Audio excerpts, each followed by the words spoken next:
खोतकर गेले, पटवर्धनांचा अंदाज बरोबर ठरला, तिथेही डायरीन चिठ्ठी मिळाली. सगळ्यांचे जाब जबाब नोंदवून घेऊन खोतकर डायरी घेऊन आले. त्यावेळेला त्या डायरीत लिहिलेली असीमची कहाणी मिळाली.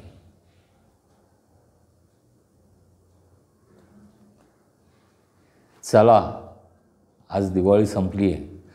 पहिलाच दिवस आहे कॉलेजचा, नवीन कॉलेज. खूप वेगळं वाटतंय. गावात कसं आहे ना गाड्या, बरं वाटतं. सगळं गाव एकमेकांना ओळखत असतं आणि एकमेकांकडं पाहून खुश होत असतं. तर शहरात बोंबलायला 4 दिवस झाले मी इथं येऊन राहायला लागून, पण माझा शेजारी कोणी मला माहीत नाही. नाही म्हणायला 1-2दा चौकातल्या दीपेशी बोलणं झालं.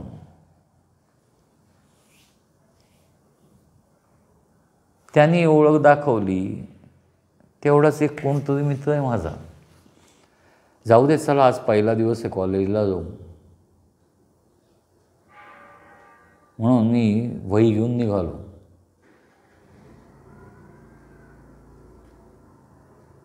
कॉलेजच्या दारातून एंट्री केली आणि समोर एक अप्रतिम लावण्यवती गुलाबी कलरचा ड्रेस घालून उभी होती. एक कुठल्या तरी आकर्षणामुळे मी तिच्याकडं खेचला जात होतो. जसजसा जवळ जात होतो तसतसं तिचं खुलणारं सौंदर्य दिसत होतं. ती अधोमधन उभं राहिलेली होती. तिच्याबरोबर तिच्या मैत्रिणी होत्या, पण मला तिच्याशिवाय दुसरं कोणी दिसतच नव्हतं. खूप नजरेत साठवून घेत तिच्याजवळ गेलो आणि नंतर वर्गात निघून गेलो. म्हटलं, आपण गावाकडचे उगाच काहीतरी बोलायला जायचो आणि गोंधळ व्हायचा. पण माझं तिच्याकडे एकटक बघणं कदाचित रमीजनं बघितलेलं होतं आणि तो कॉलेजचा बॉक्सिंग चॅम्पियन, त्यामुळे त्याने मला आव्हान दिलं. खरं तर मला ते आव्हान स्वीकारायचं नव्हतं. मी त्याला खूप प्रेमानेही सांगितलं की बाबा, मी गावठी माणूस आहे, मला तुझ्या एका बॉक्सिंग चॅम्पियन नसलो तरी मी लढाऊ वृत्तीचा माणूस आहे आणि गावाच्या लाल मातीत खेळलेला माणूस, बाबा तुलाच त्रासदायक पडल. पण मीच काय ऐकण्याच्या विचारातच नव्हता. त्यांनी खुन्नस दिली, बोलवलं. मीही तावातावाने मैदानात गेलो. बॉक्सिंग ग्लोव्ज उचलायला वाकून आणि जमिनीला मातीचा स्पर्श डोक्याला व्हावा म्हणून वाकलेलो असताना एकदम एक किन्नरा गोडसा आवाज आला, असीम बचो. झटकन मी मानवर करून बघितलं. त्यावेळेला तो सिराज माझ्या अंगावर येताना दिसला आणि माझी धडक त्याला बसली. चांगलीच सुजली त्याची हनवटी, पण करणार काय, इलाज नव्हता.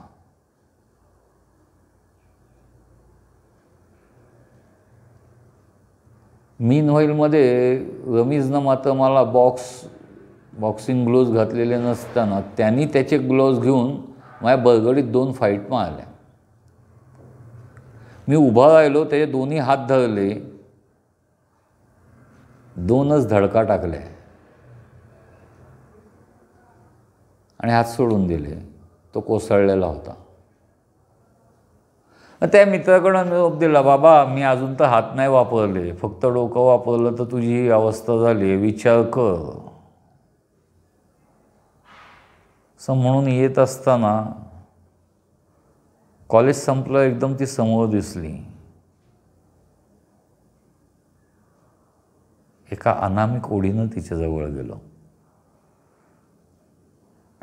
तिला नीट निरखता यावं म्हणून.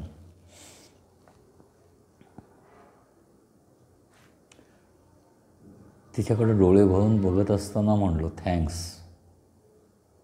सिराजपासून वाचवल्याबद्दल. ती हसली. हसण्यातही एक मोहकता होती.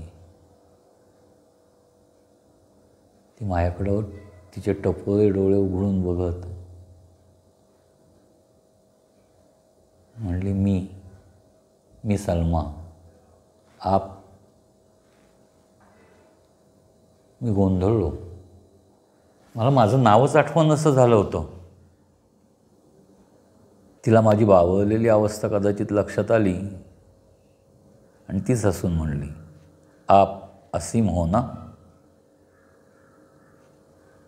मी हो. आपण असीम? हो हो, मीच असीम. नाही, मीच असीम.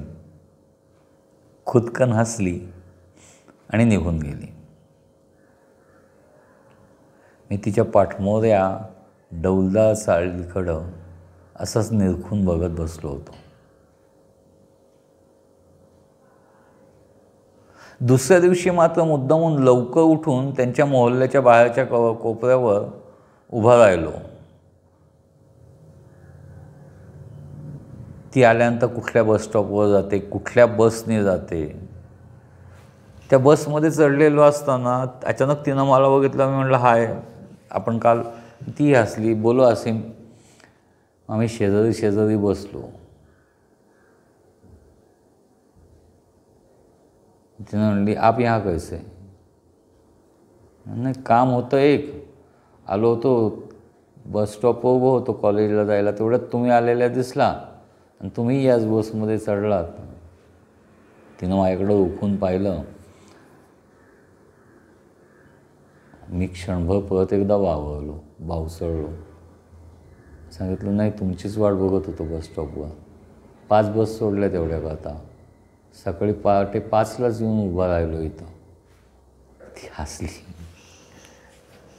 कॉफी पिओगे? मी म्हणलं, हो. तिथून सुरुवात झाली. कधी आम्ही एकमेकांची ओळख ही पायरी सोडून स्नेही झालो, चितपरिचित झालो, नंतर प्रेमी झालो. असंच एकदा एका पार्कमध्ये गप्पा मारत असताना तिला म्हणलो होतो, तुला पहिला मुलगा आवडेल का मुलगी? मला मुलगी हवी होती, पण तिनं अगदी ठासून सांगितलं पहिला मुलगाच होणार. आणि तिनं तर त्याचं नावही ठरवलेलं होतं, सीमांत. असीमचा सीम आणि सलमाचा मा आणि तहे दिल से प्यारचा त, सीमांत. खूप गोड वाटलं होतं त्यावेळेला. अंगावर खूप रोमांच उमटले होते.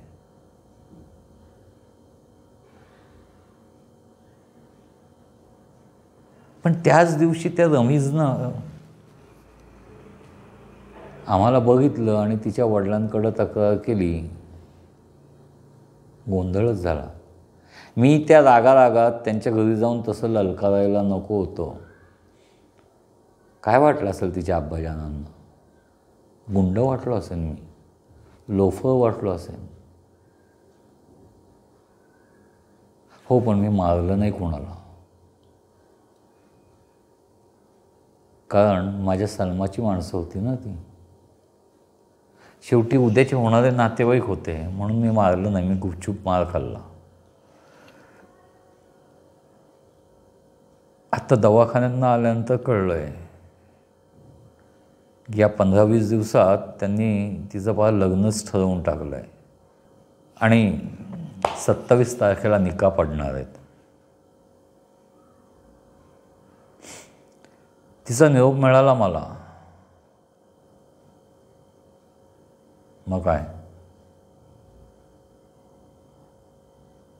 वावरात नेहमी फवारणी करता जे ठेवलेलं विषारी औषध असतं ते गेलो आणि एक बाटलीभर भरून घेऊन आलो. 2 शेम टू शेम बाटल्या. एक बाटली तिला दिली, एक बाटली मी घेतली. तिला सांगितलं 26 जानेवारी हा भारताचा प्रजासत्ताक दिन आहे. 75 वर्ष झाली स्वातंत्र्याला आणि त्यात असं म्हणलं आहे की भारतातली प्रजा स्वतःच्या मनाप्रमाणे वागू शकते. प्रजा स्वतःचे निर्णय स्वतः घेऊ शकते. या प्रजासत्ताक दिनासारखा शुभ दिन नाही. याच दिवशी आपण स्वतंत्र होऊ. झालं. आमच्या वेळा ठरल्या. तिला म्हणलं मी 1 तासभर आधी, 1 तासाने तू.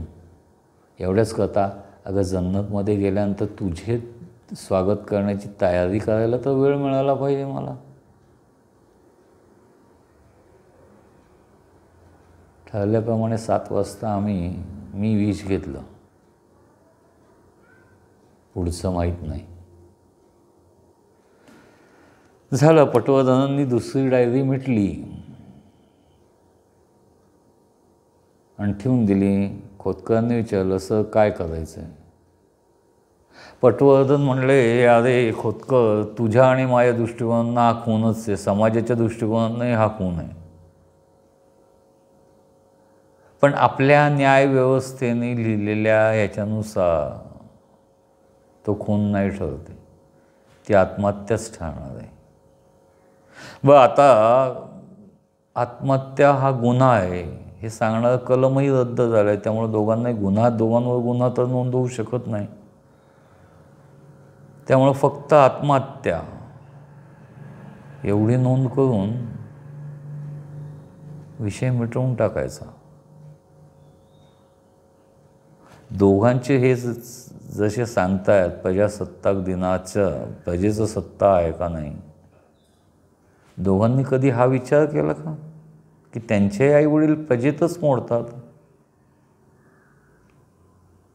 त्यांची सत्ता ह्यांच्यावर नव्हती का? जन्माला घातलं, एवढं मोठं केलं, पालन पोषण केलं, काहीतरी त्यांचेही इरादे असतील ना.